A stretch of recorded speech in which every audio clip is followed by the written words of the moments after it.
Le premier film avait un petit peu de charme. Pourquoi pas en faire une suite?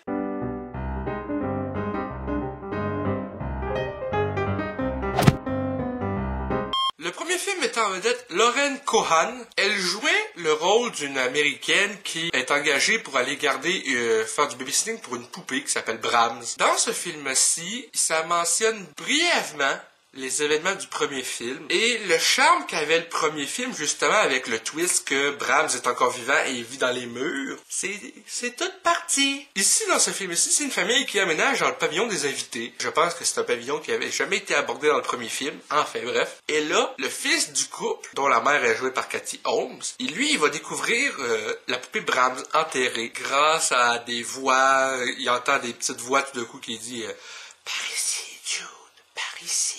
Et je vous dis tout de suite, la critique va avoir du spoil, parce que vraiment, ce qui faisait le charme du premier n'est vraiment pas ici dans ce film. Et c'est triste parce que j'avais quand même apprécié le premier film. Mais le twist du premier, justement, où que la poupée est pas hantée, est juste bougée de temps en temps par le gars qui vit dans les murs, ça aurait pu être quelque chose d'abordé ici dans ce film, mais non, parce qu'on apprend dans ce film-ci, que Brahms est mort pas longtemps après les événements du premier film. Et il y a un autre twist. Les mains qu'on va réparer la poupée Brahms dans le premier film, à la fin, ce n'est pas Brahms. Ça serait en fait un certain Joseph qui s'occupe de l'entretien de la maison principale où ont eu lieu les événements du premier film. Parce qu'il a entendu une voix qui lui disait « Répare-moi, répare-moi ». Déjà là, comme je disais, ça pue le charme du film précédent parce que là, la poupée est comme réellement hantée, quelque chose qui avait été comme carrément annulé avec le premier film,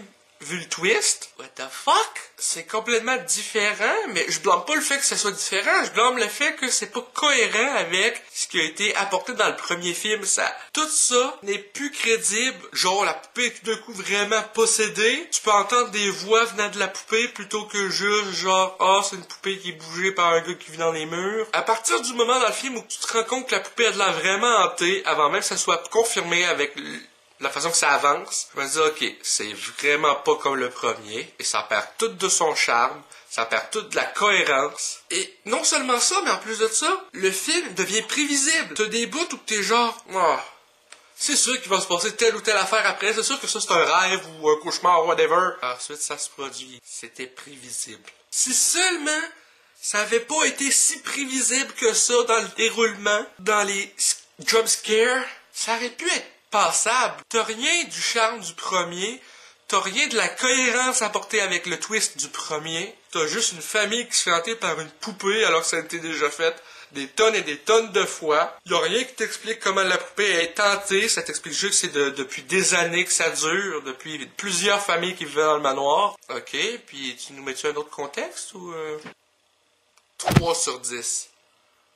Le premier, c'était un 6 sur 10 pour ma part. J'espère qu'ils n'en feront pas un troisième. Enfin bref, c'est tout pour cette vidéo critique de Brahms, le garçon 2. J'espère que ça vous a plu. Si c'est le cas, n'hésitez pas à me dire dans les commentaires, à laisser un petit like, ça fait toujours plaisir, et un abonnement à ma chaîne pour de nouvelles vidéos chaque semaine, normalement. Sur ce, c'était Mr. Flamingo, et je vous dis à bientôt.